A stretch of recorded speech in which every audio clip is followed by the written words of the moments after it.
मेरा जन्म 1984 में हुआ और ये बात 1989 की है। मैं उस वक्त 5 साल का था। मैं एक लड़का हूँ और 5 भाई बहनों में मैं बीच का हूँ। बात 1989 के आखिरी महीनों की है, जब मेरी माँ हम लोगों की सबसे छोटी बहन को जन्म दे रही थी। मेरी माँ को काफी दर्द हो रहा था, इसलिए मेरे पापा और अंकल उनको हमारे शहर के हॉस्पिटल में लेकर जा रहे थे। मेरी बड़ी बहन और मैं घर पर अकेले थे। उस वक्त मुझे भूत प्रेतों के बारे में कुछ नहीं पता था।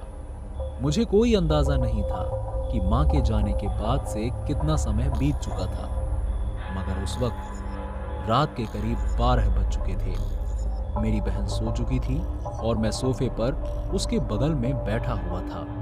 हम लोग जिस सोफे पर बैठे हुए थे वो सोफा खिड़की के करीब ही था और हम लोग ऊपर वाले मंजिल पर रहते थे, इसलिए किसी का भी उस दीवार को चढ़कर खिड़की तक पहुंचना नामुमकिन था।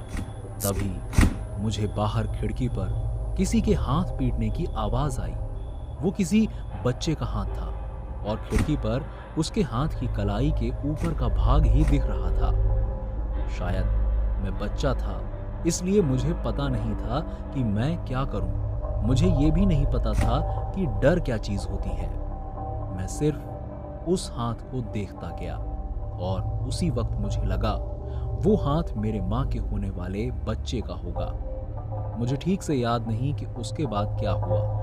बस मुझे इतना जरूर पता है कि मेरे माता पिता अगली सुबह अस्पताल से वापस आ गए और उनकी गोद में मेरी छोटी बहन थी। जब मैं 25 साल का हो गया तब मैंने माँ को इस बात के बारे में बताया, और आज भी जब मैं उस रात के बारे में सोचता हूँ मेरे रोंगटे खड़े हो जाते हैं। मुझे आश्चर्य होता है कि मुझे डर क्यों नहीं लगा।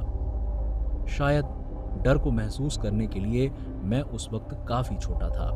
जो बात मुझे निश्चित रूप से पता है वो ये कि अगर जो चीज उस रात हुई वो अब हो तो डर के मारे मेरी हालत खराब हो जाएगी और मैं चिल्ला चिल्ला कर रोने लग जाऊंगा।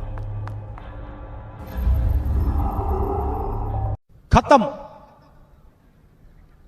Bye bye, tata, good bye, गया।